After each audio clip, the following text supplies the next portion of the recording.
Hello everyone. Welcome to another part of What If Deku ran an orphanage. If you enjoy the story, please like, subscribe, and share the video. It really helps me out. I did not write the story. The original writer is Kyodon. Please go support them. Now let us dive in. A new face. Fukinoko was just having a normal day, minding her business while she read a nice book with some small candies on the table in front of her. The sun was beaming through the window and the only noise was the birds chirping outside. Overall, there was a nice, relaxing aura filling the room. And then someone knocked on her door and all that comfort and relaxation immediately jumped out the window to make room for fear and paranoia. Ah! Who is it? Fuku hoped it was Eri or Kei or Mu. It's Izuku. May I come in? Izuku asked her from the other side of the door. The fear in Fuku subsided a bit. Her interactions with Izuku were limited. He would leave her alone for the most part, only really bothering her when he came to help her with quirk training. And she had generally gotten the impression that he wasn't somebody to be feared. But since Fuku was Fuku, she was still kinda afraid of him. Oh my god, what does he want? It's too early for quirk training. Maybe he's finally gotten sick of me and wants to kick me out. Fuku still wasn't super comfortable with Izuku, and so she wanted to say no, but at the same time Izuku was the person in charge of this entire place. If I say no, what if he gets mad? Or what if he actually has something impotent to tell me and if I don't listen I'll die? After weighing her options for a few seconds, Fuku decided it was better to just let him in. Come in. Izuku entered the room, holding a bag. Hi. Did you watch Kiba's Q&A stream? Fuku had made it a habit to frequently watch Kiba's streams. It was a great way to see more of what happened in the house without actually leaving her room. Well, what did you think? Izuku asked her, taking a seat on the floor a good distance away from her as not to scare her too much. Kai is less scary than I thought he was. His quirk makes him seem a lot worse than he really is. That Otoko boy too. Fukinoko admitted sheepishly. But I guess you could say the same thing about me. Izuku nodded. That's why it's important not to judge someone based on their quirk. You always have to remember. Quirks are just based on luck. No one chooses their quirk, but besides that, what else did you think? All those backstories were really sad. Fukinoko frowned as she remembered everyone talking about their past. She had actually teared up while watching that. Kei was always so happy and nice. How can she be so herself? Izuku smiled a bit. Kei is just that kind of person. She's very strong-willed and she's not willing to let things bring her down, no matter how bad they are. It's very impressive. Yeah, she's a lot stronger than me. Stupid Fuku can't even go outside. Fuku chastised herself. Hey, what have I said about comparing yourself to others? Izuku told her. It's unhealthy and unfair to myself. Fuku repeated what Izuku had told her previously. That's right. Most people would react like you do after experiencing that much trauma. Kei is a special case. Izuku explained. Eri was a lot like you when I first met her too. As she was. Fuku's eyes widened. But she's so nice and brave and kind. She's nothing like Fuku. She's gotten a lot better since then, but when I first met her, she never wanted to leave the house, Izuku explained, remembering the extremely early days of what one could consider his career, he supposes. And she would always stay by my side. Whenever someone else came to visit, she would always hide behind my leg because she was so scared of everything and everyone. Really? Fuku had always considered Eri to be like a ray of light. So to imagine that her light had once been so dim, it was hard to imagine, and honestly, Fuku didn't want to imagine it. Right? At first, I was concerned that it would take years to get her to where she is now. But then Kei came into our lives. Izuku remembered the massive progress Eri made when Kei joined their family. And she helped change Eri massively. For the first time in her life, she had someone her age to play with and talk to. And she started coming out of her shell even faster. She even agreed to go outside more. And as more kids started coming and Eri started interacting with them more, she started getting braver and happier until she became how she is today. Izuku took a moment to let that sink in, watching Fuku's expression of thoughtful wonder. I remember when she first told me about how she came to you and befriended you. I was so proud I actually cried. Izuku almost cried again, remembering just how happy and proud he was at that moment. But he could do that later. Now he needed to focus on Fukinoko. Do you get what I'm trying to say? Izuku asked her. Fuku thought about it for a moment before giving her response. No. Sorry. You don't need to apologize, Izuku reassured her before moving on to his point. What I'm trying to say, being around others can improve your ability to be social. Yourself included, you've already gotten a lot better at talking to people thanks to Eri, Kei, and Mu. And I think you could get even better if you came out of your room and talked to people. Izuku saw Fuku's eyes widen in fear. It looked like he told her that she had some incurable disease. But he had anticipated this. And just as Fuku's mouth opened to shout some paranoid ravings, Izuku spoke first. Before you freak out, I'm not forcing you. Izuku clarified, somewhat calming her down, although she was still uneasy. It's just something I think would be good for you. Look, I know how hard it can be to face other people after being hurt all your life. Before I started taking care of Eri, I was practically dead to the world. Izuku put the bag on the floor and started rummaging through it. I got this idea from Kiba's Q&A. I wasn't ready to face the world again, so I decided to hide myself a bit. Fuku's eyes widened as she saw Izuku pull out a hoodie from the bag that was her size. The hoodie was mostly green as it was modeled after a piranha plant. And the special feature of this hoodie was that it went over the face, obscuring it like a mask, with the head of the piranha plant being where the face would be. I thought that maybe this would help you, Izuku told her, handing the hoodie over to her. Fuku took time to admire the hoodie, looking over every bit of its design. It was not a secret that she liked carnivorous plants. At least not among the few people she talked to. She had told Eri about her love of these types of plants, and she even had a Venus flytrap she named Petey, after Petey Piranha, which looked to be the inspiration for the hood. It's amazing. Izuku smiled and let out a tense breath he was holding. I'm glad you like it. I asked Eri about things that you like and asked Shiruku to make them based on that. It took her a while. She said she wanted to get it perfect since it's her first gift to you. So I'm really glad you like it. Fuku kept looking at the hoodie, thinking about what Izuku had said earlier. Could I really do that? Would it be easier to talk to people if I covered my face?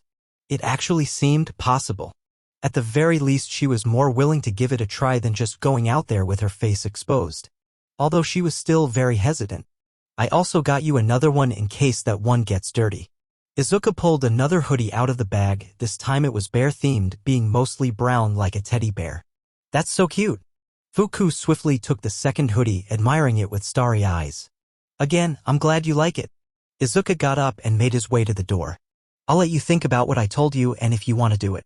But just a tip, if you do want to go through with it, take Eri of K with you. They'll help you if you start to feel overwhelmed. And with that, Izuku exited her room, leaving Fuku to consider what he told her. She clutched the hoodie tightly and brought it to her chest as she made her decision. Stepping out. Shiruku was just relaxing in her room, watching some TV while eating a bowl of dead spider and human finger salad. And then there was a knock on the door. I wonder who that is? Shiruku thought as she swallowed down her food. Come in. The door opened and in walked Eri and Kei, wearing gas masks. And behind them was... Shiruku's eyes widened as she saw a figure wearing the piranha plant hoodie she finished not too long ago. Fukinoko. Fuko clung to Kei and Eri's arms. Hi. Turns out Izuku was right. It was like she was hiding, but not really. It was just something between her and the person she was talking to. An extra barrier that made her feel just a little bit better. Of course, that didn't mean she wasn't afraid. Oh no. Another Izuku had been right about was that bringing Eri and Kei was a good idea. Because if not, she wouldn't be able to move around because of how much her legs were shaking. It's not just because she was now talking to someone she was unfamiliar with, it was also because said person was half spider and eating a bowl of spiders and human fingers. Shiruka noticed these obvious signs of fear and sighed disappointedly. It wasn't like she didn't expect it. While she was isolated for most of her life, the rude comments of the DOC workers were enough to tell her that she was quite scary looking. And the looks she got while at the amusement park affirmed these suspicions. Combine that with the fact Fukinoko was just naturally afraid of everything, it was a miracle that she came to her at all. Her snacks didn't help. Hello Fuku. It's nice to finally meet you. Shiruku smiled gently at the girl and waved slowly, trying not to intimidate her. Hi, Fukinoko repeated, finding it hard to say anything else at the moment. There was a few seconds of awkward silence before the other two girls figured out they were going to need to assist in continuing the conversation. Fuku wanted to say something to you. About the hoodie. Kei prompted. She really likes it. So she wanted to say. Eri left the sentence unfinished so that way Fuku could continue the rest. "TT, thank you." Fuku managed to stutter out while bowing. Shiruku was a bit stunned by the suddenness of it all and Fuku's sloppy delivery, but she quickly regained her composure. "You're welcome. I'm very glad you liked it. It's the first time I ever made something like that and it took me a few attempts. So I wasn't sure how well I did." Fuku tried to think of something else to say, but everything was coming up blank. Well, looks like we're done here." Kei said, "Come on, let's go." "Sorry, Shiruku, Fuku can only take so much." Eri apologized politely. "I understand. Good luck, Fuku." Shiruku waved goodbye as Eri and Kei brought her out of the room. One in the hall, Fuku started breathing heavily as she felt conflicted between relieved and afraid. On one hand, she has just talked with Shiruku. On the other, Shiruku was the first one she intended to talk to. There were still 8 more people she intended to talk to. "Calm down, Fuku. You did it," Kei reassured her. "Don't worry. You'll get better at talking to people even if right now you're a bit green." Hee. Fuku decided to ignore the pun and focus on the reassuring feeling of her friends/sisters next to her. "Don't worry, Fuku, none of them are really scary," Eri said as they approached the training room. "Kiba and Fu should be in here. Let's talk to them both at us so you can go back to your room sooner." They approached the doors to the training room and Kei pressed the button to open the blast doors, and saw Kiba standing over Fu, whose upper half was missing, presumably from being punched off, and his lower half was shooting out of a fountain of blood all around. Kyosei's tentacles were squirming out of Fu's torso stump, making the already nightmarish scene even worse. Kei immediately closed the door again, and just in time as Fuku passed out from shock and fear almost as quickly, and her fear gas erupted, filling the area around them. "Maybe we should take things a bit slower," Kei suggested. "Yeah," Eri agreed as she looked around the gas-filled hallway. "We should make sure no one comes up here and breathes this. Right? If that happened, they wouldn't have a real gas of a time." Kei punned. A grim pitch. Izuku made his way through the forest towards the place where Yami asked him to go. "He probably wants me to see some new grim," Izuku speculated. This was something that happened every now and then. Izuku had made a rule that if Yami wanted to make any new grim around the house, they would have to be approved by Izuku first, and Izuku would also say how much of one type of grim there could be around the house. Honestly, Izuku had been expecting this to happen sooner. Yami had gained a ton of negative energy from his little drive around the city. And while he had used a lot of it to make the grim for the UA exercise, apparently he had only barely used half of his negative energy storages.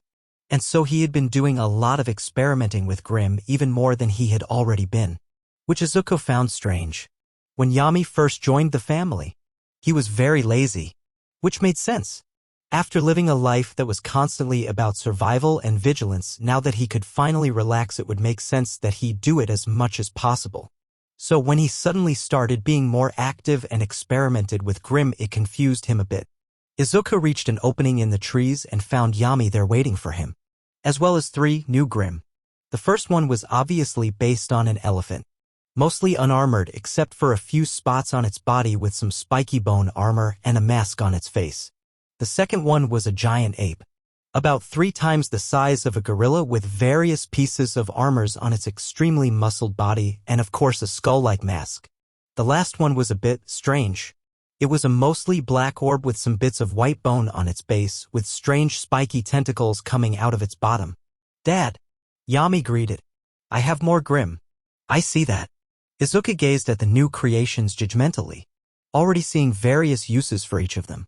"Well, would you like to explain more about each one of them?" Yami nodded eagerly and went over to the elephant-like one. "Kiba calls this one the Goliath. I saw a video of an elephant shooting water out of its face, so I made one to water fires in the forest." "Ah, very clever, Yami." Izuku praised him while getting a big smile on his face. Being located so close to a forest fires were a huge concern for him. And that was even before Netsu joined the family. "I guess I could put a few pools of water around the forest and have these stand by them just in case." Izuku thought aloud. "All right, I guess we could have about 20 of these." "Is that too much?" Yami shook his head. "Still have lots of energy. Get more every day." "All right," Izuku said sheepishly. It would probably take a lot to fully drain those reserves now, I guess. Yami nodded and moved on to the gorilla. This is a berinjal. Try to let Grim do more work, they don't have hands.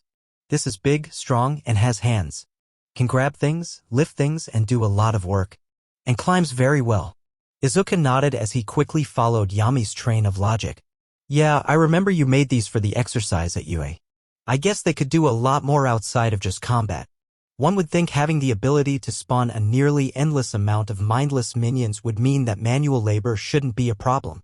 And while the Grimm did help quite a bit with that, there was one big issue they tended to run into. They had no hands. When it came to human achievements, their intelligence was often given all of the credit and not enough attention was paid to the basic ability to grab things. Having 5 fingers was very, very important. Thumbs especially. It wasn't really something people tended to pay attention to, but trying to go about your day without using your thumb would swiftly prove this point. In summary, most Grimm couldn't do a lot of different tasks because of a lack of hands. These apes would be able to handle a lot of different tasks, although he doubted they could handle work that required a more gentle touch given their massive hulking bodies. And of course, they also couldn't make any decisions that required any amount of brainpower. Meaning all the paperwork still fell squarely on Izuku's shoulders. And he was sure they could also make for good security if it ever came to that. Alright, I say about 4 of these should be necessary. Izuku judged. Only 4. Yami frowned. He'd have thought Izuku would have wanted more. They are a bit big to just have lying around the house, Izuku explained. Yami thought about what Izuku just told him and then looked at the absolutely massive beast behind him. Okay. Without saying another word, Yami moved on to the orb Grimm. This is a seer, Yami explained. I remember looking at cameras. So I made this. To exemplify what he was talking about, the seers glowed and an image was displayed on the orb. Izuku stepped closer and looked into the orb. He saw Yami's room. It was like he was looking at a camera feed. They are connected. You can see what all of them see. And they can show you if something is wrong and help you find things. Yami explained further. Izuku's eyes widened as he realized exactly what Yami had made. It's like a bunch of sentient, floating security cameras. He was already imagining the possibilities with these. With the seers, he would be able to have cameras all around the forest, looking over it and telling him if any disturbances or intruders were getting close to the house. He could also send them with the children whenever they left the house, so that way he would be alerted instantly if anything went wrong. There were so many things he could do with these. Yami, these are incredible. Izuku ecstatically praised his son. Honestly, I could do with at least 30 of these. He'd have 20 around the forest, 1 in his office, and 9 in reserve. Really? Yami looked at him with a bit of shock. Oh, is that too many? Izuku didn't know exactly how making Grimm worked. He doubted anyone did except Yami himself. And while these seers looked small, it's possible its abilities made it use up a lot of Yami's negative energy reserves. No. Fine. Yami honestly just didn't expect Izuku to be so excited about this specific Grimm. In Yami's little boy's mind, while the ability to see everything going on around him was useful, the giant monsters were more useful. Then again, Izuku knew more than most people, so Yami just took it as Izuku seeing something he didn't. Alright, is that everything you wanted to show me? Izuku asked him. Yami nodded, and looked towards the Grimm. Where do you want them to go? Izuku looked at the dark monstrosities and tried to determine where exactly they would go. There's already so many different Grimm in the house. At this point, maybe I should build some kind of barracks. Part of Izuku liked the idea of having a barracks. It's basically meant he had his own private army to serve and protect the kids. Although another part of him just felt like he really shouldn't have a private army. But at this point, he might as well fully throw normalcy out the window. If the kids hadn't done that already. Well, we'll figure that out later. For now, we'll just keep them outside. Izuku told him. Except for the gorilla, he can stay in one of the empty rooms.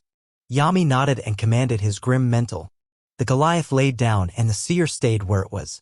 But the berinjal started moving towards them. Yami, what did you Izuku was startled as the berinjal picked up Izuku and Yami and placed them on its back before hustling towards the house. Why walk? Yami shrugged. Oh, okay. Just warn me next time.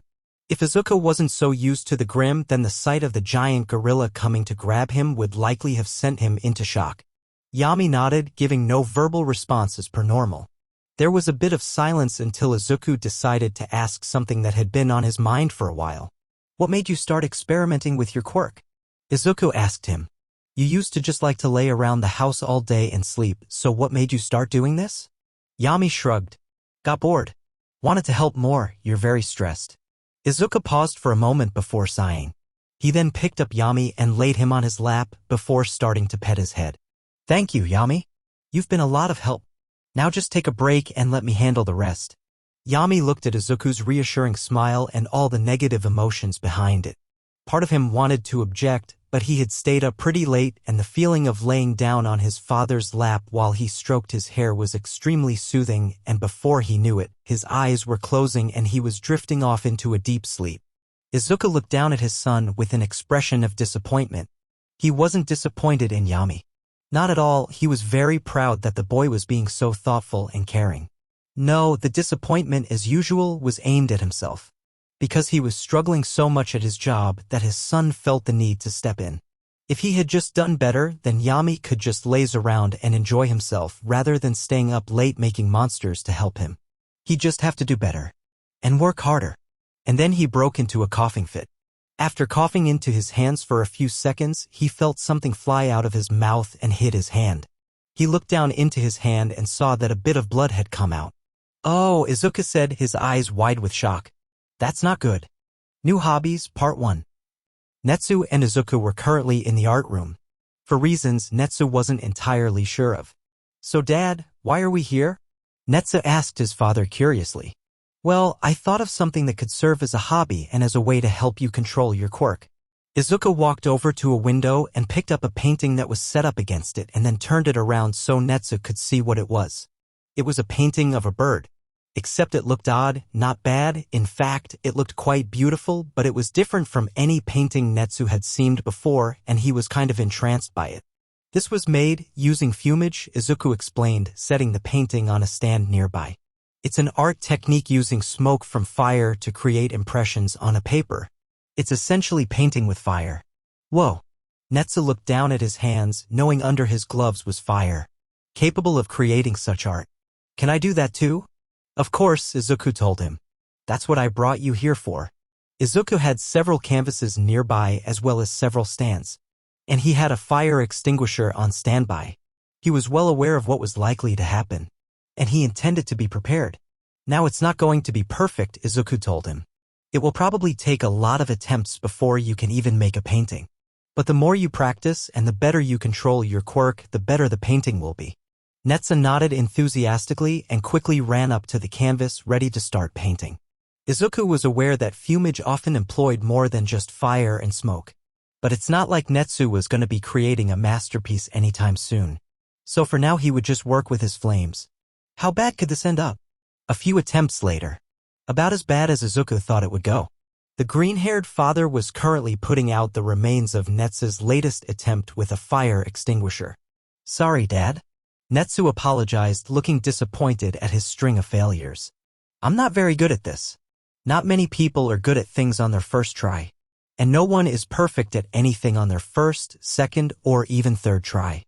Izuku told his son. Do you want to be good at this? Yeah. Netsu nodded, a look of determination blazing in his eyes. Then you just have to keep trying, Izuku told him, setting down the fire extinguisher. Now let's try another one. New Hobbies, Part 2. Archery? Fuku asked. It was another calm day for Fukunoko, and she and Kei were having a tea party. Yeah. Dad set up a bunch of targets outside, with bows and arrows too. Kei exclaimed. The arrows aren't pointy though. They have suction cups instead. So it's completely safe. Oh, okay. Fuku didn't know where this was going, but she didn't like it. Dad had almost everyone try it. But I missed out. The stuff is still there. And I want to try it, but I don't want to go alone. Kei lied. Can you go with me? In truth, Kei hadn't tried out archery with everyone else because she wanted to do it with Fuku and further encourage her to come out of her room. And maybe try out something new. What? Fuku gasped. Why me? Because everyone else already tried it. And they don't want to go with me. Kei felt bad that she had to lie so much, but she didn't have a choice if she wanted Fuku to go with her. Please, Fuku. Please. Kei pulled out her trump card. Puppy snake eyes. Gah. Fuku was taken aback as many faces looking beggingly at her, all with teary eyes. No. That's not fair. How can snakes be so cute? Kei increased the pressure, wobbling her lower lip and having her snakes move closer to Fuku while adding a teary sniffle for good measure. Ah. Fine, I'll do it. Fuku relented.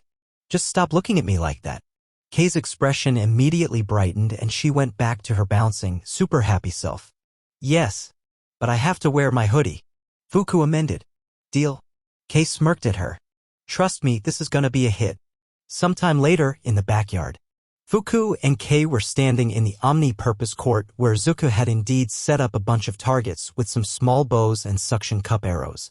The walking chemical weapon girl was dressed in her bear-themed hoodie, watching Kei take her bow and arrows. Why did you want to come with me? You be better going off alone than being with dumb Fuku. I don't say that. I love spending time with you. Kei reassured her. I'm glad we target to do this together. You're going to make archery puns the entire time, aren't you? Fuku honestly didn't mind Kei's puns and had honestly come to like them. But Kei had a habit of getting repetitive with her puns. If she had a drop of courage for every time she heard Kei make a rock or snake pun, then she would be Kiba. Bullseye. Kei giggled, giving Fuku a thumbs up. Now pick up a bow. What? Fuku recoiled back in shock. Why'd I have to do it? Well, I can't just let you sit there and do nothing by yourself, Kei explained. Let's turn this archery into archery. It's okay. No one else is watching. Fuku looked around nervously, confirming that in fact, no one was watching her. Hesitantly, she walked next to Kei and picked up her own bow and arrows. Oh, I'm going to be awful at this. You don't know until you try. Kei chimed. All right, let's start. Kei quickly pulled back her bowstring with Fuku tentatively following in suit. Okay, Fuku. Don't embarrass yourself. Focus. Fuku was nervous, her hands were shaking. Kei believed in her and she needed to try her best to succeed. She focused all her attention on the target, and everything else became an unfocused blur. She drowned out the world around her until all there was the target. Her hands stopped shaking, her breath calmed. They unleashed the arrows, and Kei's flew 2 feet before landing on the ground, not even reaching the target. Fuku's arrow, on the other hand, actually hit the target. It wasn't in the center at all. In fact, it was more around the middle of the target, but it still hit. You hit it. Kei honestly didn't care so much for her own failure as she was very willing to overlook that to celebrate her friend's success. No one could see it behind her hoodie, but Fuku was absolutely shocked. I hit it. I didn't get in the center, but I hit it. Yeah, you did even better than me. Kei raised her hand towards Fuku. High five. Fuku slowly raised her hand into Kei's. High five. How did it feel? Did you like it? Kei asked her quickly. It was fine, a bit calming actually, Fuku admitted.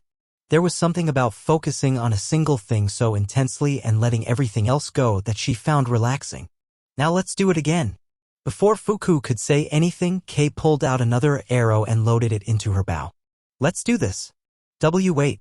Fuku hastily pulled out another arrow and started lining up the shot. After a few moments, they released the arrows once more. Kei's arrow flew past the target, missing it completely. Fuku's arrow hit the target, but this time it hit the edge, a bit farther from where she wanted it to be. The lavender-haired girl frowned under her hoodie. I got worse. But you still hit it. Kei pointed out. I still haven't done that yet.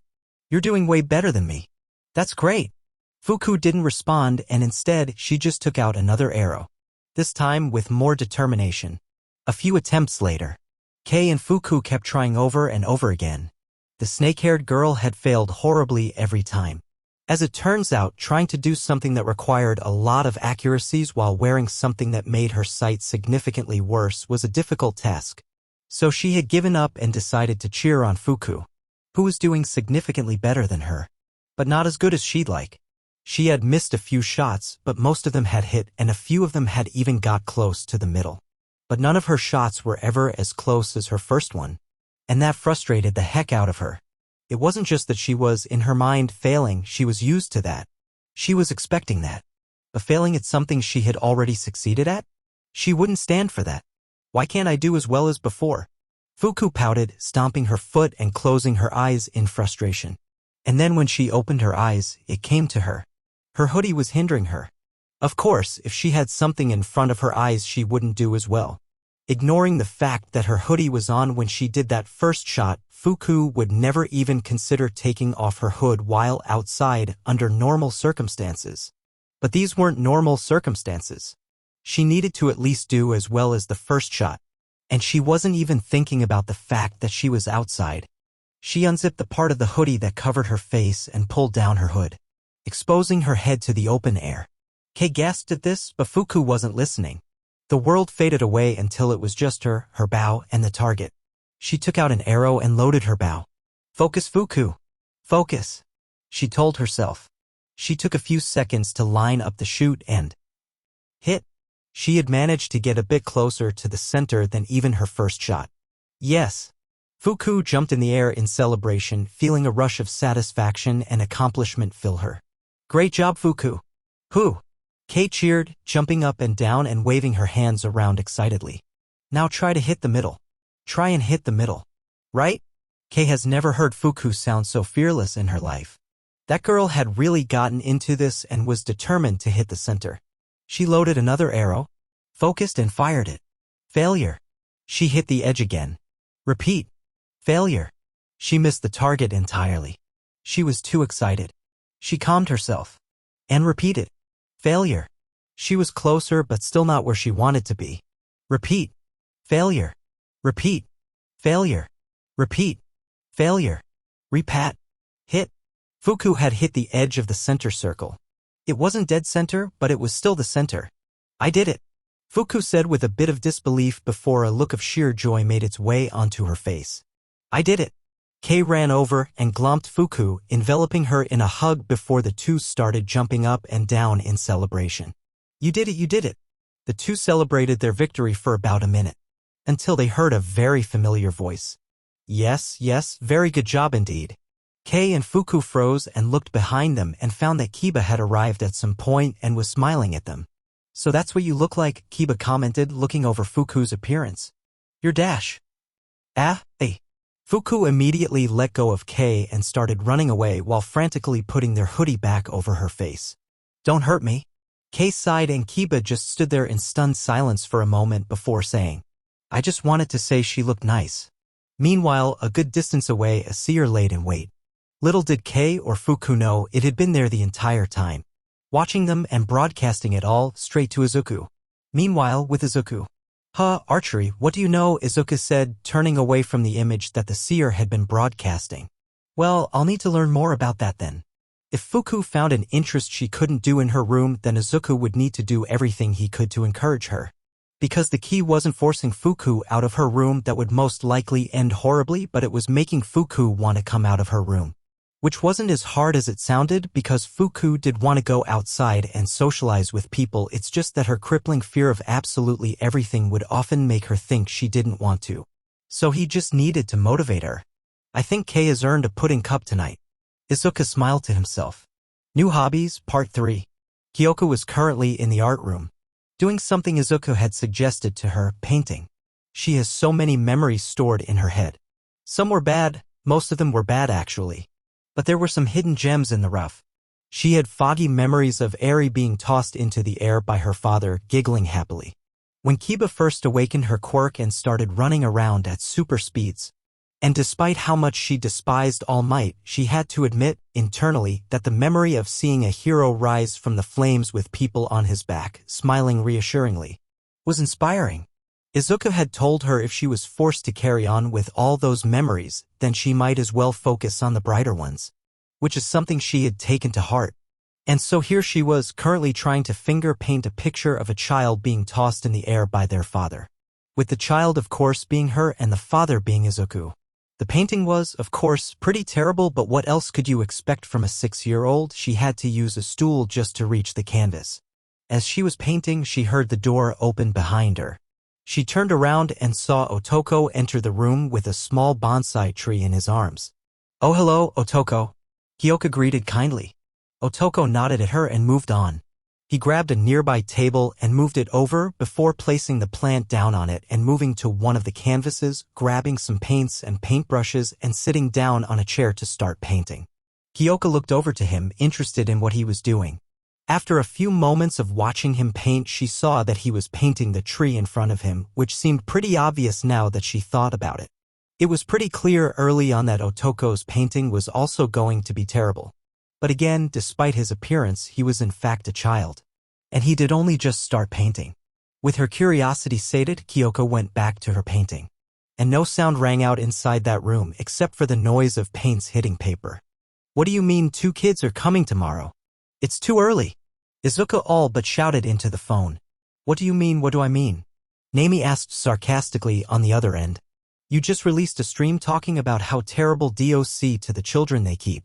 People are up in arms. So we're moving a bit faster to get the kids to you. Izuku remembered Kiba's stream and how his actions and what was said on that stream could lead to DOC freaking out a bit and doing something like this. The green-haired dad sighed as he realized he kinda dug his own grave here. Well, I guess when you look at it that way it makes sense. Still, I wish you'd given me more of a heads up. You don't really need to prepare much. These kids don't require any special needs outside of the ones they already have, that is. Nami yawned. Well anyway, it's late so I'm gonna head to bed. It's 1 p.m. Izuku pointed out. And that's really late if you plan to stay up all night drinking, Nami explained. Anyway, you should get the files for those 2 in a few hours or so. Bye.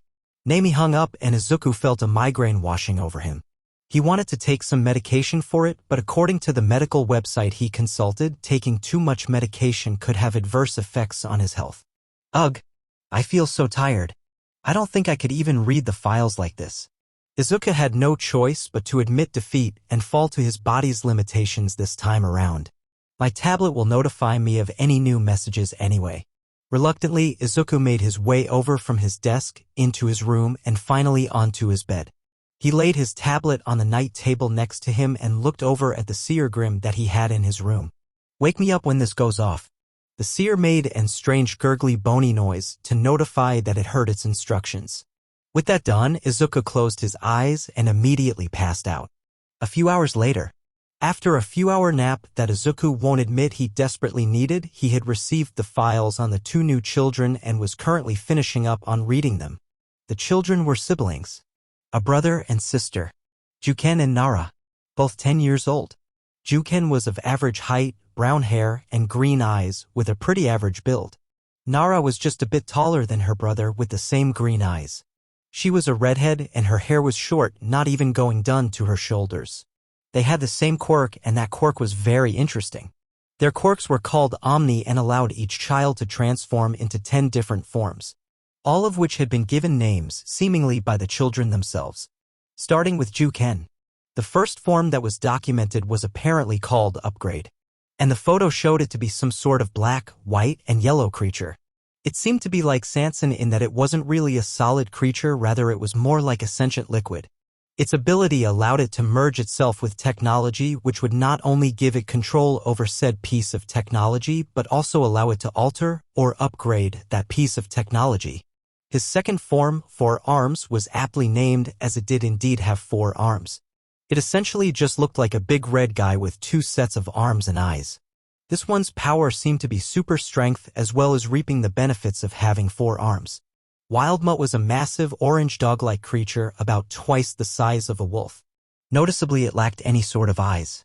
Its ability alongside its natural strength, agility, and claws seemed to be some sort of smell-based sonar. Despite not having eyes, it can get a perfect sense of its surroundings. If anything, they were better than eyes.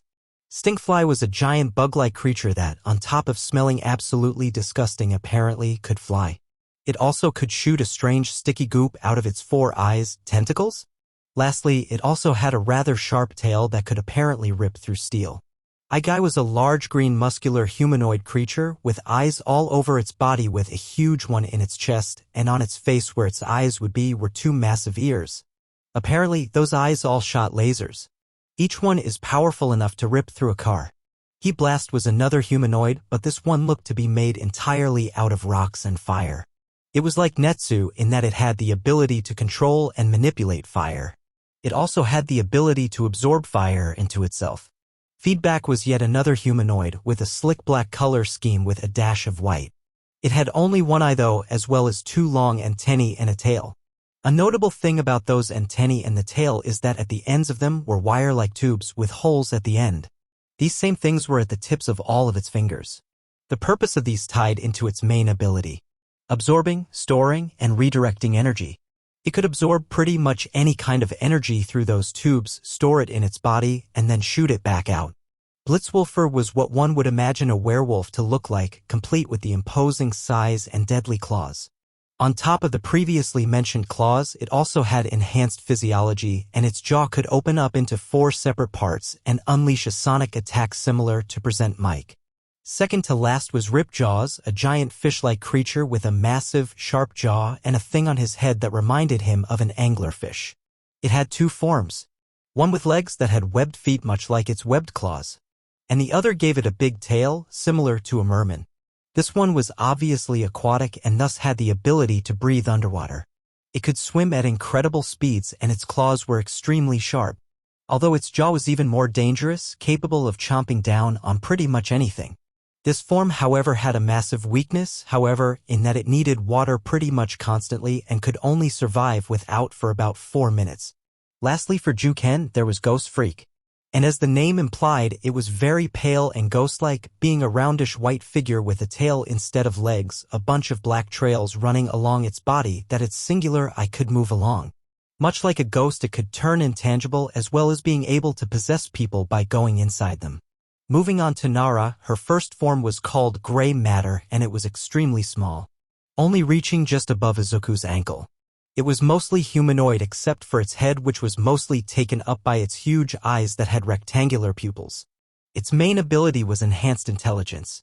In this form, Nara was smart enough to construct complex machines out of junk. The next one was Big, both in its height and in its width. It was called Cannibal. It had a mostly white body with some black stripes and pink armored parts all around its body. According to the files, it could roll up into an armored ball and spin at rapid speeds, hitting into things and bouncing off walls like a living cannonball. Hence the name. Next was a humanoid lizard hybrid. It was very thin, with 3 sharp claws and a pointy helmet-like head and a long tail.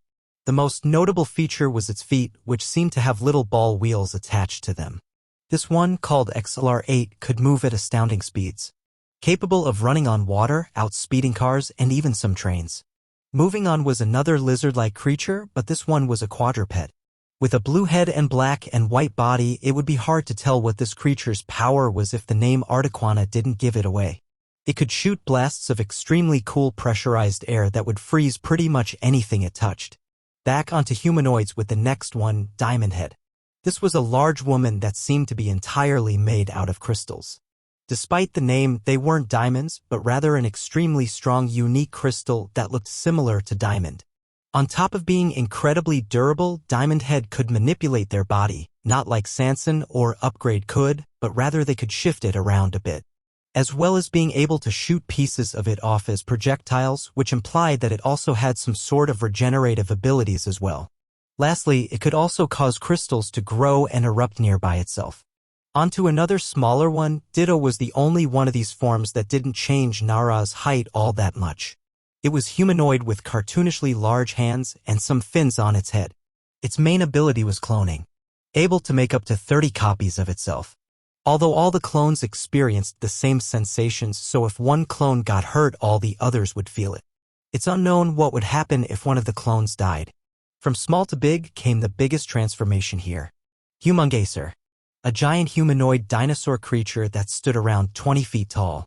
It could also grow to about 30 feet in a similar way to MT Lady, although doing so would strain its heart as it tried to pump blood through the entire body and thus would cause the creature to faint if they remained in that state for too long.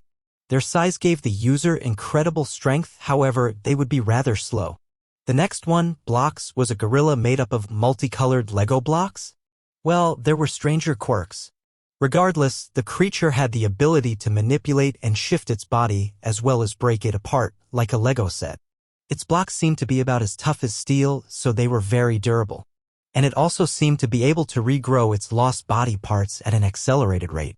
Wildvine was next, and it appeared to be a giant moving Venus flytrap with tentacle-like roots for legs and a head with a single eye coming out of the mouth of the trap.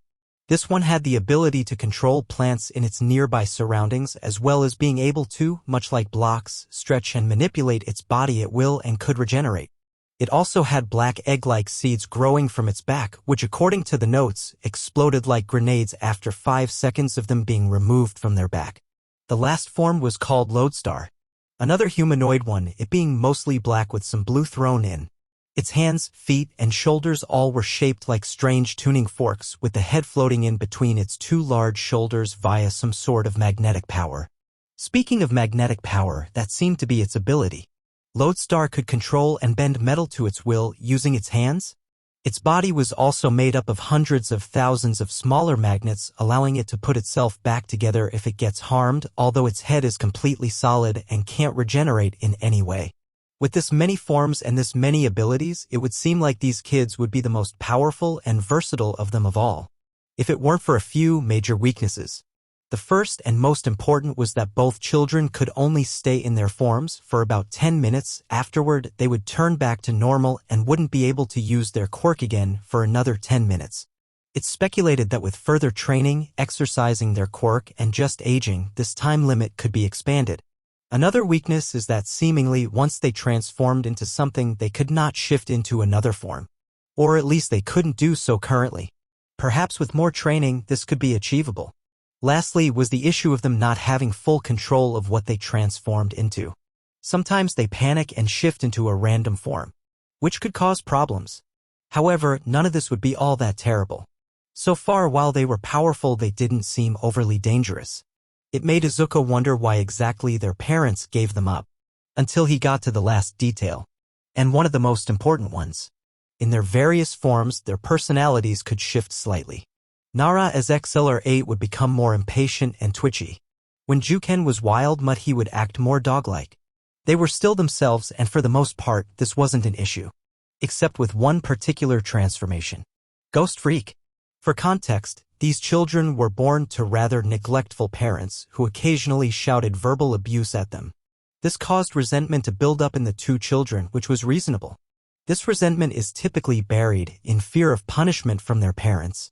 Of course, the kids could very easily physically overpower their parents. However, the duo did have a solid moral compass at least, and thus wouldn't try such things. That was until Ghost Freak came into the equation.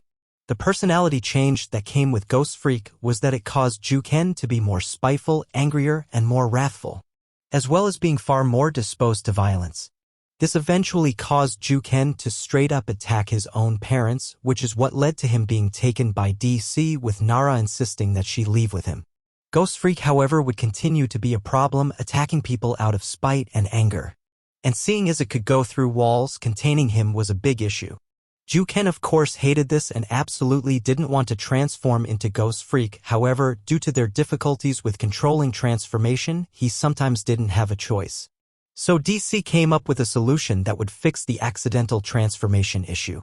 The Omnitrix. Named after the two's quirk, Omni and Trick, because it was a trick. It was a watch-like support item that was attached to the user's wrist. The user would press down on a button and a dial would pop up showing a silhouette of one of their forms. They would rotate the dial to cycle through the silhouettes until they reached the form they wanted to be in, and then all they would have to do is press down on the dial and then they would be in that form. They wouldn't be able to use their quirk without using the Omnitrix, and Ghost Freak's silhouette wasn't available on Junken's watch, so he could no longer access that form. Except that was a lie. The only thing the Omnitrix actually did was the button thing and the silhouette thing. It didn't actually control Juken and Nara's quirks at all. That was scientifically impossible. Essentially, it was just a toy with almost no practical use except for a built-in timer that would cause the device to glow red if they were running out of time or if their quirk was recharging. But Nara and Juken didn't know that. They were under the assumption that the Omnitrix could control and regulate their quirk. And because they believed this, they no longer suffered these accidental transformations. It was just one big placebo. It wasn't perfect, however, as the device itself essentially did nothing and the control was reliant on the two's mental state. If they were extremely stressed or angry or something like that, then it would still be possible for them to have a transformation error. This was explained to the children as a glitch that would rarely occur. Izuku was, as he found himself more and more these days, of two minds about this. On the one hand, it was really the only way to prevent Juken from going on a rampage. And it would prevent a bunch of other mishaps as well. But on the other hand, this could be detrimental to their growth in the future. If they allow themselves to grow reliant on that device, then they would never learn how to control their quirks on their own. Izuka sighed.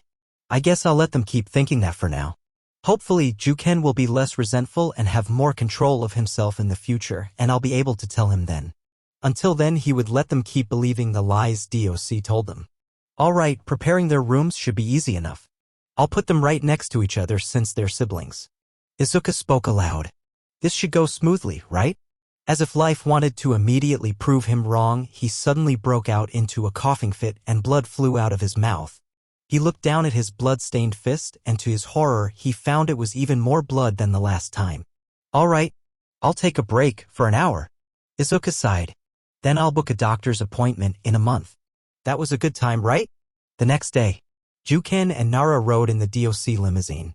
In complete silence, Nara was shifting in her seat anxiously, looking around the window periodically. Her brother, on the other hand, was just casually messing with his Omnitrix. After looking out the window, Nara looked back at Juken with a worried expression. Why are you so calm? Why are you so stressed? Juken asked in return. It's just another government facility. It's just run by a different guy. It's not just another government facility. It's gonna be our home until we can live by ourselves. Nara pointed out sharply. And that guy is gonna be our legal guardian. He might actually, care about us. Juken scoffed. Yeah, right? We all know adults are all self-centered. What, so you're gonna be self-centered when you get older? Oh wait, you're already self-centered.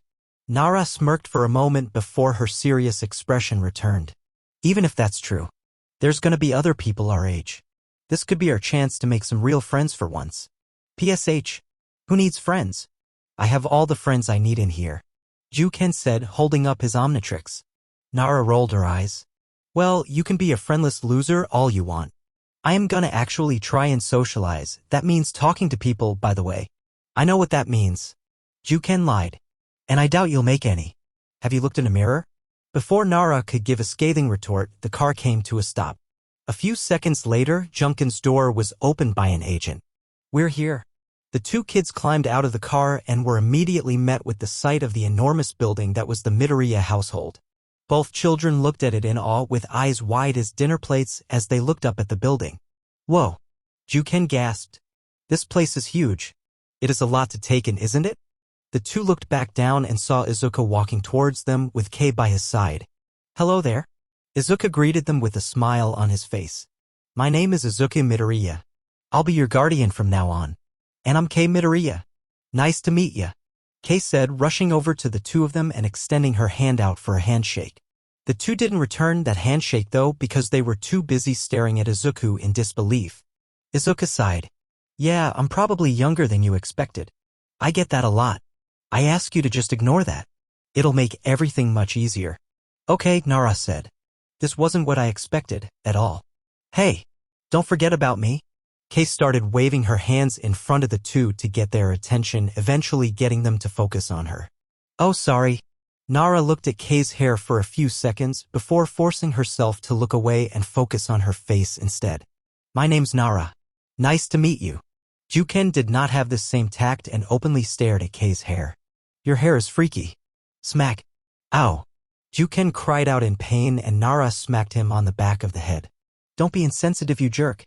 Nara quickly scolded her brother before turning to Kei with a worried expression.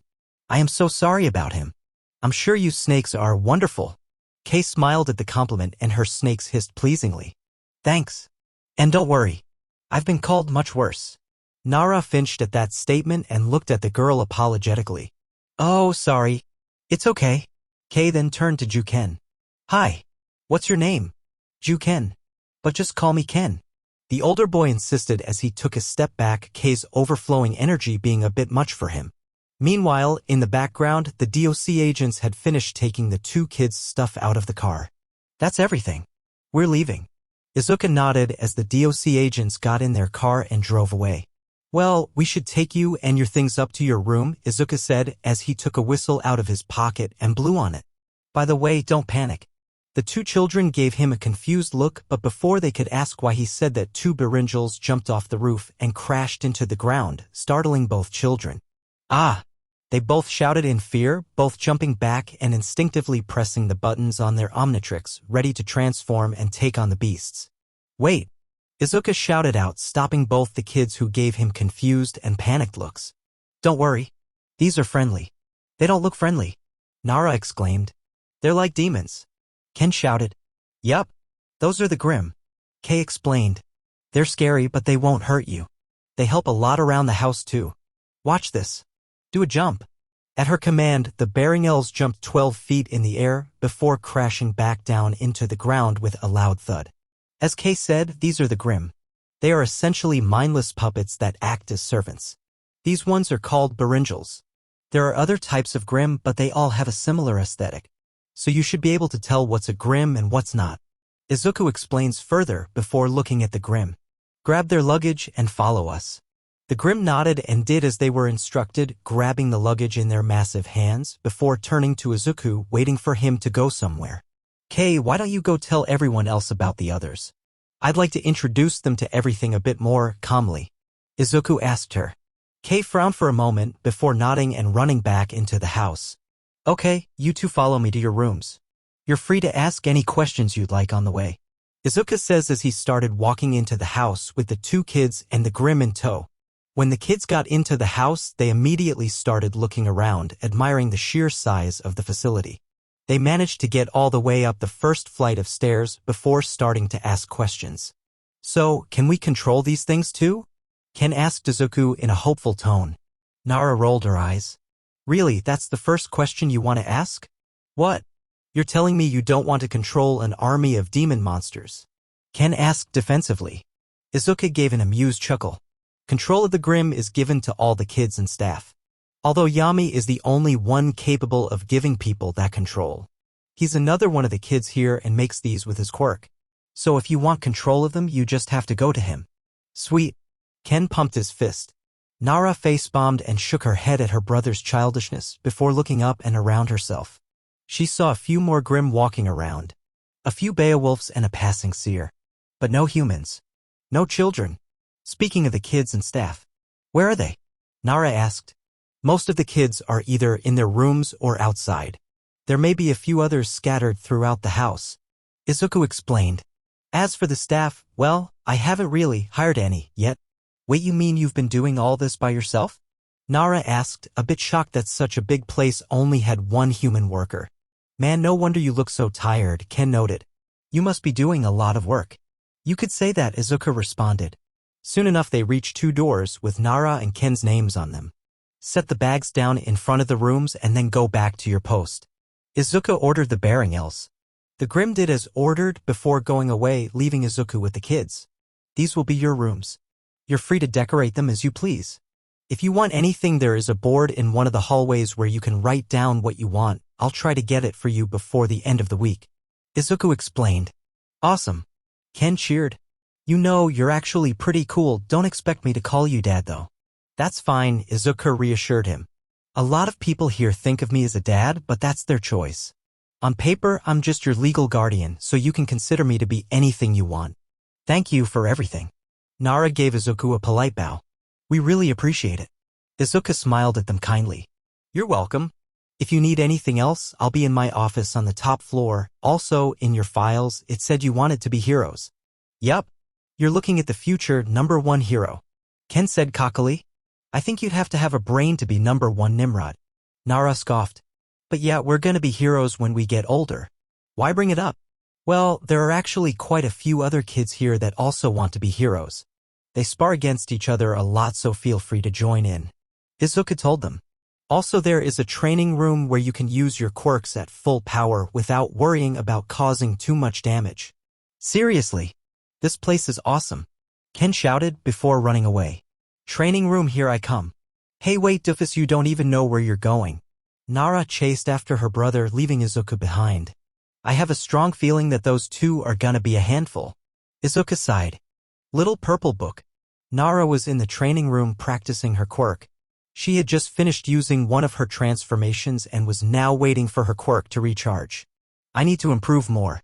Nara said, drinking a bottle of water to refresh herself. I can't let Ken beat me anymore. Given that both of them wanted to be heroes, Ken and Nara often sparred against each other. And more times than not, Ken won. Which was infuriating for multiple reasons, most of which was that it fueled his ego. She knew she was smarter than him. She had always gotten better grades in school and she studied karate from a book, but she still studied it. And she never slacked on her training, so why did she still lose? Yo. Nara looked towards the door and saw Fu walking in with a notebook in his hands. Oh. Hello. Nara greeted the younger boy. I'm Nara. I'm new around here. Fu, hi. But just call me Fu. Fu introduced himself before one of Kyosei's tentacles came out. And this is Kyosei. Yes, he lives inside me. Don't worry about it. Okay. Nara was taken aback by the idea of someone living inside someone else, but she'd seen Ghost Freak do similar things, so it wasn't too strange. I heard about you and your brother's quirk from Dad. I find it very interesting. Fu complimented. Yeah, it's pretty cool, huh? Nara casually bragged, gladly taking in the praise. It is. All those forms that can do all sorts of different things. Fu took out his notebook. Like that lodestar form. Do you think you could use it to fly? You know, since its body is made out of magnets. No, I tried and for some reason that doesn't work. Nara frowned.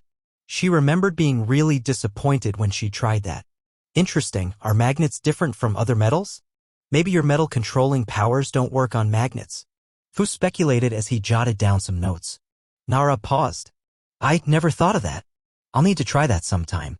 Who knows, maybe the magnetic force of Lodestar's body is so strong or dense or something it can't be manipulated. Interesting. Also, have you thought about maybe trying to get on top of a piece of metal and using that to fly? Fu asked her. Nara's eyes widened a bit. No.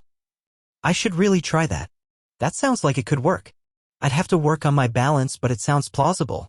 She turned to Fu to thank him for his idea but found that he was furiously scribbling down notes, enraptured in his own little world.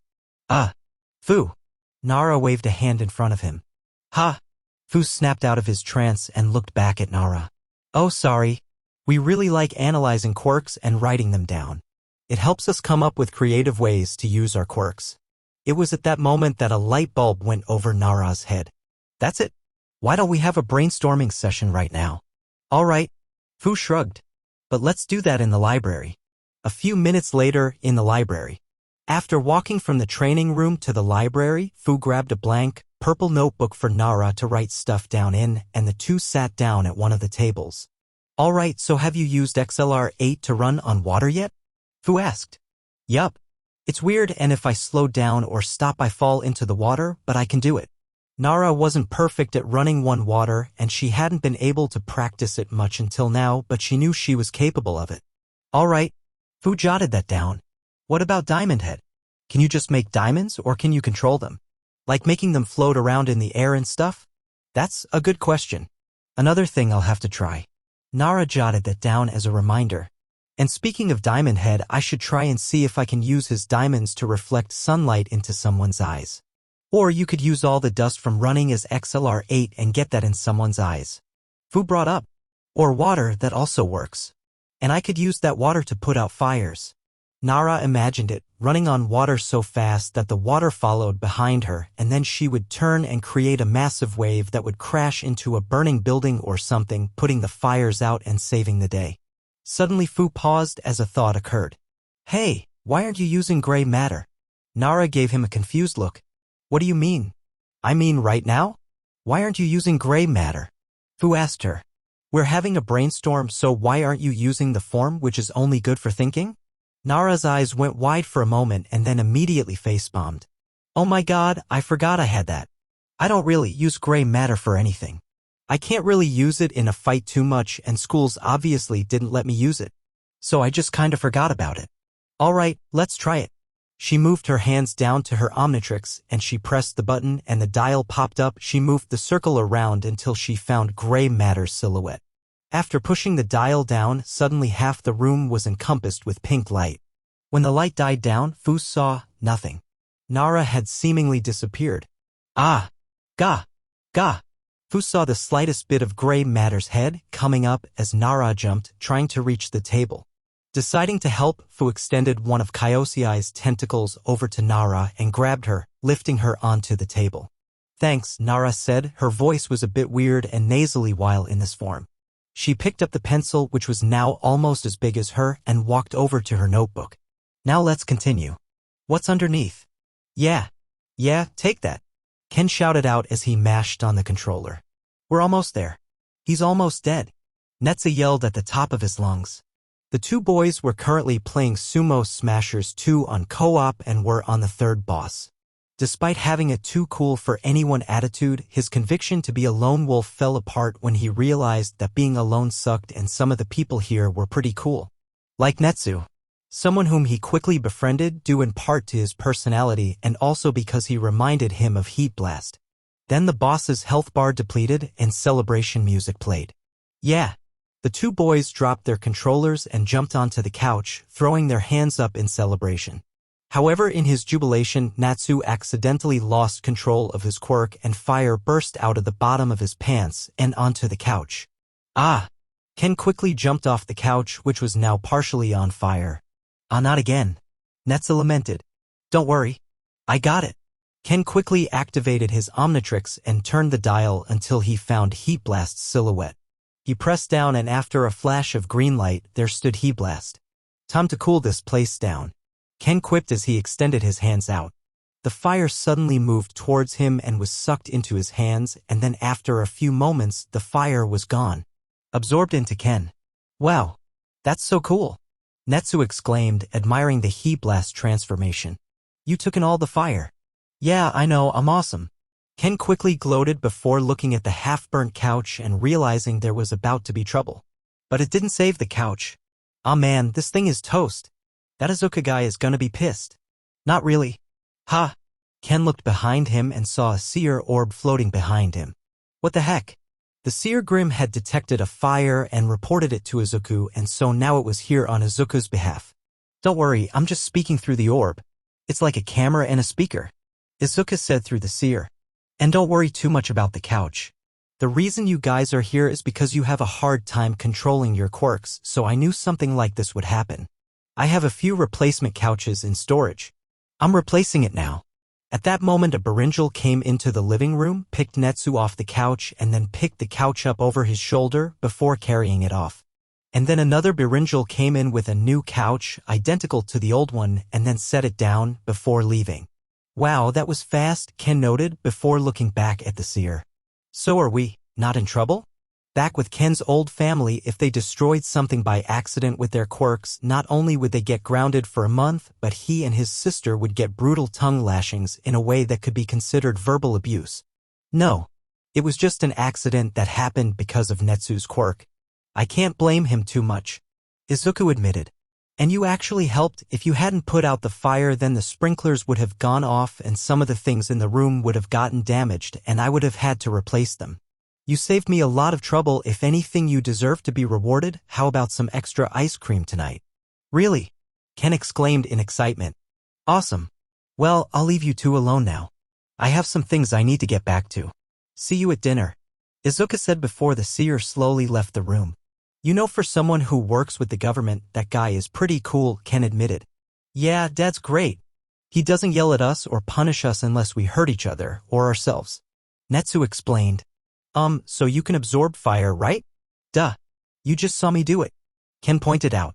So, if you absorbed enough of my fire, could we see what I look like? Netsu had never actually seen what he looked like under the fire. Sure, if he got doused with enough water, then he would eventually get put out, but that wouldn't last long enough for him to actually see himself. Ken's eyes widened a bit as he realized that that could be possible. He smirked and said, Let's go get a mirror. A few minutes later, after quickly borrowing a mirror from Kiba, they put it up into the training room and Netsu stood in front of it. All right, I'm ready. Netsu was bouncing with excitement. He had to do everything he could to keep from flying right now. Ken stood behind him and moved his hands towards Netsu. Netsu's fire started moving towards Ken as he absorbed it into his body. After a few moments, the fire seemed to peel off of Netsu's body, slowly revealing the boy underneath until it was gone and they could finally see what he really looked like. Whoa! Netsu stared in the mirror at his true appearance. His eyes were amber and his hair was scarlet red. His skin was very tan and he had freckles like Izuku. His entire form was glowing and fire still poured off of him as Ken absorbed all the flames that tried to engulf him. Netsu only got to look at himself for about half a minute before they heard a sound come from the Omnitrix. BRR. Ken looked down at the Omnitrix and saw it was blinking red. Oh. BRR. There was a flash of red and then Ken was back into his normal form. Ah man. Immediately Netsu's body burst into flames and he was also back to normal. But unlike Ken, he wasn't too upset about it. In fact, he turned to the other boy with a huge smile. That was awesome. Amazing. Thank you so much. Ah, it's not a big deal. Sorry, you couldn't see it for much longer. Stupid time limit. Ken lamented, scowling at his Omnitrix. It's okay. It was cool. But I still think being on fire all the time is more awesome. Netsu admitted. On one hand, being on fire all the time could be a huge nuisance and dangerous in a lot of ways. But on the other hand, his fireproof gear mitigated a lot of those issues and it just looked so cool. Seeing himself without fire was a novelty, but overall he preferred his usual look. Hey, let's see whose fire is stronger later. Netsu challenged. Ken smirked. You're on. Twice the strength versus twice the arms. Ken was just sitting in his room, casually watching some TV in a beanbag chair while dumping popcorn down his throat. Bam bam bam bam. He almost jumped from how loud the knocking on his door was. Gah! Who knocks that loud? Now a bit annoyed, he paused the TV and turned to the door. Who is it? Taking that as come in, the culprit behind the knocking opened the door, revealing herself to be Kiba. Greetings, newbie. I am Kiba. It is your honor to meet me. Kiba introduced herself arrogantly. Ken raised an eyebrow. My honor? I think you got that the other way around. It's your honor to meet me. You're looking at the future #1 hero after all. And that is why I am here, Kiba explained. You see, there are many living under this household who believe that they are the future #1 hero. But we all know there can only be one #1. And that of course will be me. But to prove this I must crush any of those who would question my power. And now it's your turn to be crushed. Oh really? Ken stood up and looked down cockily at the smaller child. Well, then I guess we have to settle this. One-on-one. My thoughts exactly. Kiba said, returning the cocky smirk. But we must settle this tonight. I have preparations I must make. I will be live streaming our battle for my hundreds of thousands of minions to enjoy. Before she had his interest. Now she had his attention. Wait, so I get to have hundreds of thousands of people see how awesome I am while I kick your butt? Ken smiled as he imagined a large crowd of people cheering him on. Heck yeah. If you mean that hundreds of thousands of people get to see your shameful defeat, then yes, that is what will be happening. Kiba told him. Until then, I bid you goodbye. And without another word, Kiba left. Ken smirked. I'll show that girl who's boss. Little did he know he would regret that mindset come tomorrow. Later that night, Ken and Kiba were outside in a clearing in the forest, staring down each other while about 10 feet away. Nara was on the side, having volunteered to be the camera girl, partially because she was hoping to see her brother get his butt handed to him. Fu was also present, managing the live stream on a laptop. We're on, Fu shouted. Nara held up the camera and the audience saw Kiba and Ken square off. Hello, my minions. Recently we have received new arrivals at the house. One of which is the one you see in front of Ken. Kiba introduced. Hey, Ken said, crossing his arms trying to look cool. And the other one is the one holding the camera. Her name is Nara. Kiba explained. Hi. Nara waved her hand in front of the camera. Today I will be having a battle with Ken to prove who is superior, Kiba announced. Now without any further delay, Ken. I will give you 10 seconds to transform before I start attacking. Choose whichever form you'd like. And choose wisely. Heh. Well then. Ken smirked as he pressed the button on his Omnitrix. Let me show you what 4 arms can do. After a flash of green light, Ken's form was replaced by 4 arms. Guess we're starting. Nara pressed the button on her own Omnitrix and selected an transformation, and after a flash of pink light, she was XLR8. You ready for a beating, little girl? Ken asked cockily as he cracked all of his knuckles. I'll let you get the first shot. Kiba smirked and dramatically threw her cloak off of her body. Thank you. What a gentleman. Suddenly, Kiba dashed towards him at horrifying speeds. All four of Ken's eyes widened as he could barely see Kiba coming at him, but he couldn't react before Kiba jumped up and drop-kicked him right in the chest. Gah! Ken shouted out in pain as his body flew back dozens of feet through many trees. His body tumbled through the dirt until he managed to grab the ground with all four of his hands and dig his fingers into it, slowing himself until eventually he stopped. Okay, she's fast and she's strong. Ken pulled himself up and rubbed his chest. This might be a bit harder than I thought. A second later, Kiba jumped out of trees and went to dive kick Ken. Ken just barely managed to react to this and grabbed Kiba out of the air by her foot and slammed her into the ground.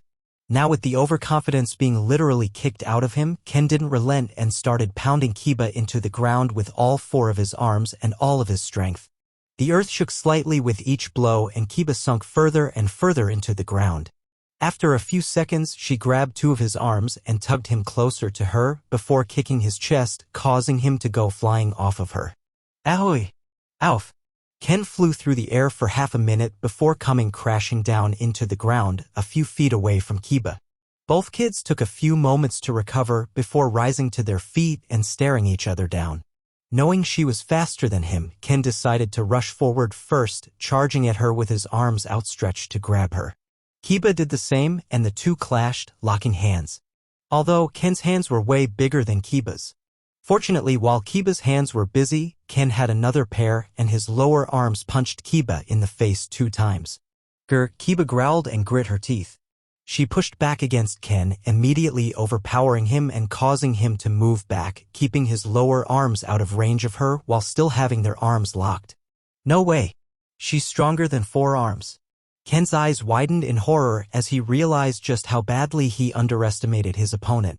Kiba broke free of Ken's grip and charged at his legs, kicking them out from under him and causing him to fall to the ground. Then before he could get back up, she grabbed his legs and started spinning him around. Whoa! Whoa! Whoa! Whoa! Ken put his hands over his mouth to keep himself from throwing up as he spun even faster and faster, the world around him becoming a blur. I'm gonna hurl. What? Ew! Not wanting him to throw up anywhere near her, Kiba threw him high into the air, far away from her. Ah! Aye! Ken screamed as he went flying through the air for almost a full minute before he started falling. Fear built up inside of him as he saw the ground get closer and closer. He put his arms over his face to protect himself and then... crash! He hit the ground hard. So hard it kicked up an eruption of dirt and dust. When the dust cleared, Ken was left lying there in a crater, his body splayed out and in pain. Ow! Ken groaned as he continued to lay there and let the pain wash over him. A few seconds later, Nara came speeding in, still pointing the camera at him. You were getting thrown around like a rag doll. Nara snickered. You ready to give up yet, dork? Ag. Not on your life. Ken started to raise himself up and onto his feet. Well, then you better be ready. Because she was right behind me. Nara warned him. Just at that moment, Kiba came rushing out of the bushes and lunged at him. Ken moved to the side just in time to miss Kiba, whizzing past him like a bullet. I can't let her get close to me or I'm toast. Ken thought, looking around to see if there was anything he could use to his advantage. He saw a rocky cliffside about 10 feet away from him and immediately knew he had to head towards it. Of course, there was the issue of how he was gonna make it there without Kiba making it to him first. A question he would have to answer soon as Kiba was once again lunging towards him. With not much time to think, he swung back his arms before bringing them back forward with a thunderous clap that sent a shockwave forward, right at Kiba. The shockwave hit Kiba dead on, causing her to go flying back. Not letting this moment go to waste, Ken booked it towards the rocky cliffside, making his way over to it in a couple of seconds. Meanwhile, Kiba had gotten back up and was about to make her way back to Ken when suddenly she got pelted in the face with a rock. Gah! Ken was now ripping rocks out of the cliffside and throwing them at Kiba, rapid fire. Gah! Ah! Bah! Kiba put her hands out in front of her as she was hit with rock after rock every other second. After a few more moments of this assault, eventually, Kiba just said screw it and charged through the onslaught of rocks, tanking the blows to get closer to Ken. Quickly realizing that the rocks wouldn't buy him any time, Ken jumped up a few feet, causing Kiba to dash straight into the cliff, hitting herself against the rocks and causing a massive impact crater.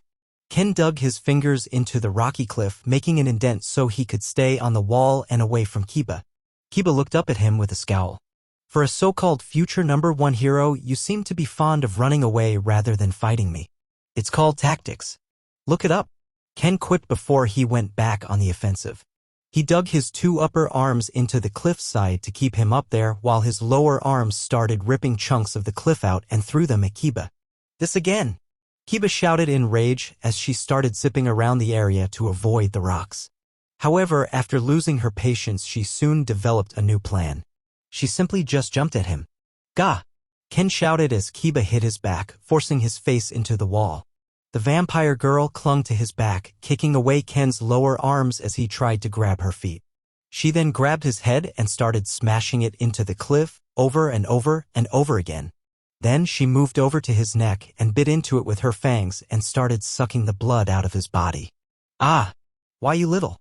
Ken flipped around, facing his back to the cliff and smashing Kiba into it, but she held on and kept sucking his blood. Ken grabbed Kiba's head with one of his arms and tried to pull her off of him, but Kiba's strength was too immense and he wasn't making much progress in getting her off. He quickly gave that up and started smashing his back and by proxy, Kiba into the wall repeatedly. But even then he wasn't getting anywhere. Out of options, Ken had one last idea. He flipped around again, facing his back away from the cliff and then leapt off it, falling towards the ground with Kiba going with him. With not much time before she hit the ground, Kiba took her fangs out of Ken and kicked him off of her. Her intention was to then flip around and land on her feet in a classic superhero landing.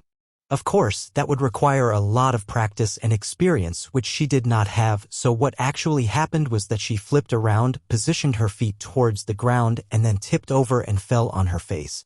Ag! Kiba groaned as she pulled her face out of the ground. Curses! Thump!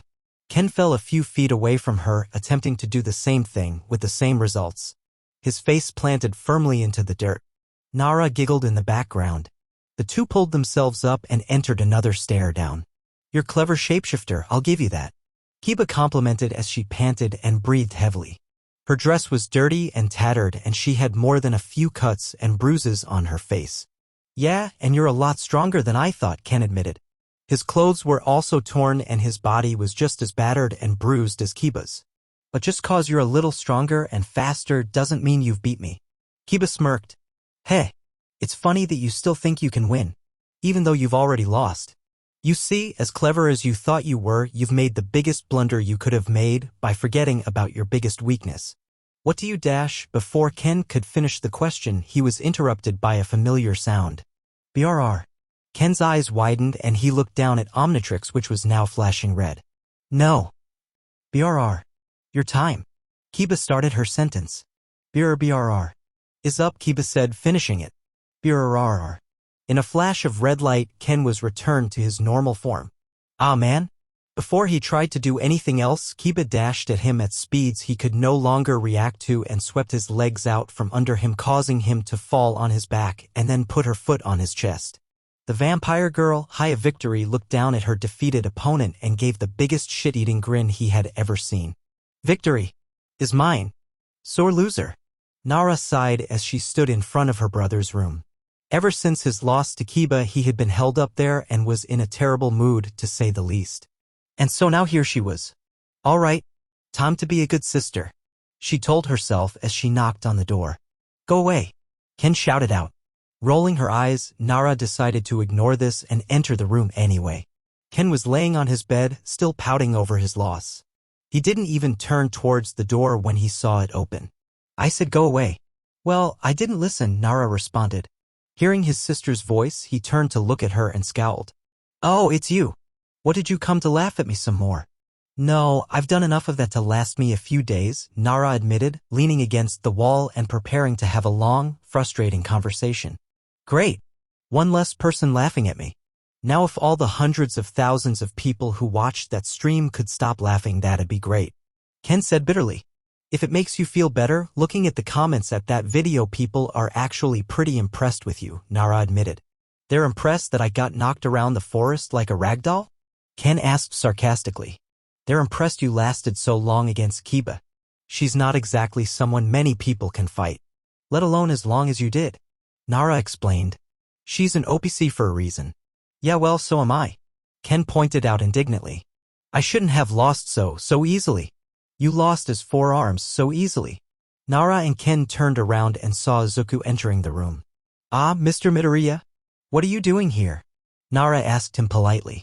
Well, I came to see if Ken was all right, Izuku explained, closing the door behind him. I'm fine, Ken said curtly, crossing his arms trying to seem tough. I doubt that. Izuku sighed. As I was saying, you only lost to her as 4 arms. You didn't lose to her as a whole. What's that supposed to mean? Ken raised an eyebrow with curiosity. It means you still have 8 other forms, doofus. Nara pointed out. Right? Izuku nodded. 4 arms was probably the worst form you could have used to fight Kiba. 4 arms power is strength and you were trying to fight someone stronger than you. Remember what happens when you use 4 arms to fight Humungosaur? Nara told him. Ken cringed as he recalled why he didn't do that anymore. He got literally stomped. Kiba in general is kind of a bad matchup for you.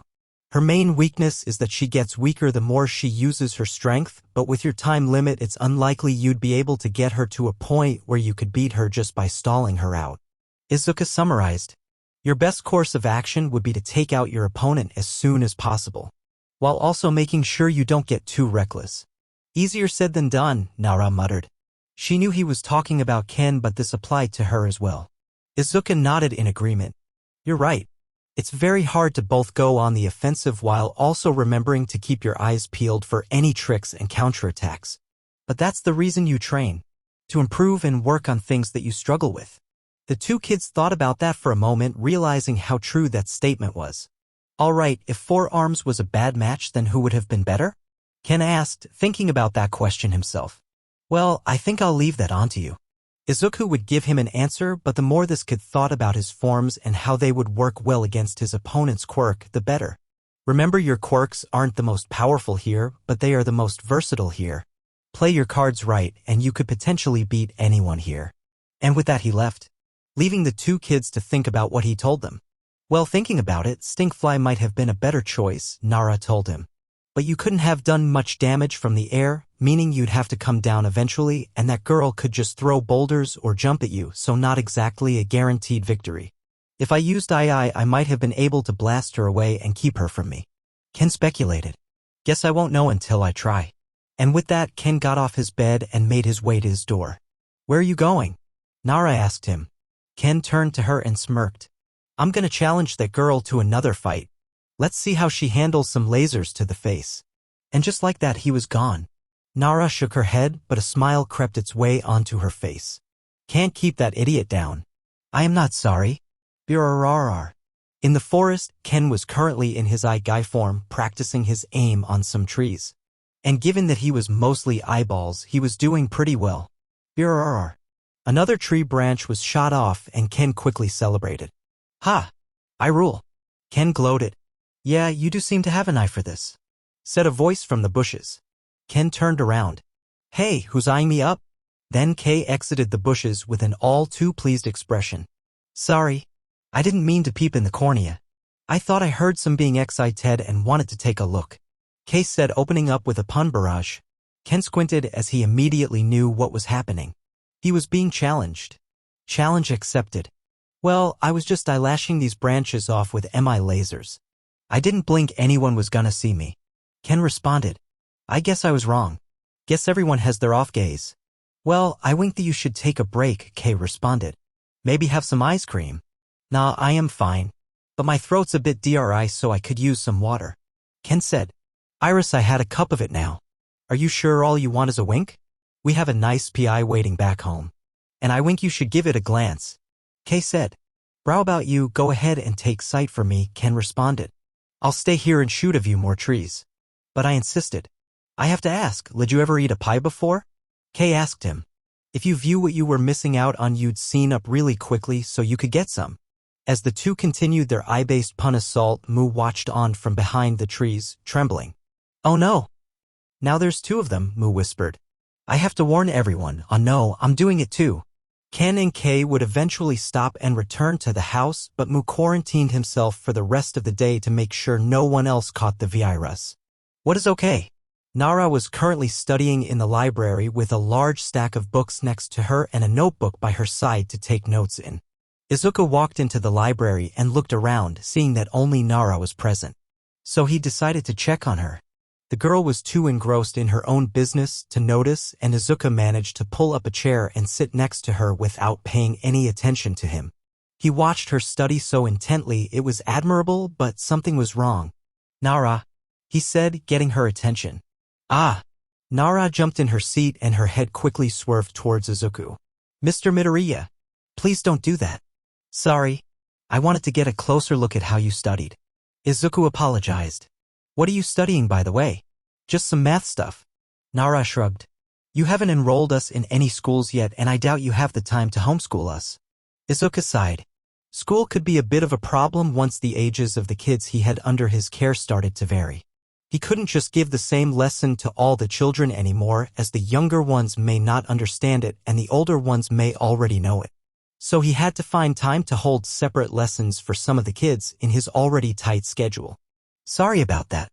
I've been looking at hiring a tutor, but well, my hiring process is a bit slow," Izuku said, simplifying his issues once again. "I can see that." Nara was still stunned that this place had no other human employees. "But I want to have a successful future, so I have to work hard and study." "Ah, I see. You are thinking seriously about your future. That's good. Just remember not to overwork yourself and take breaks regularly.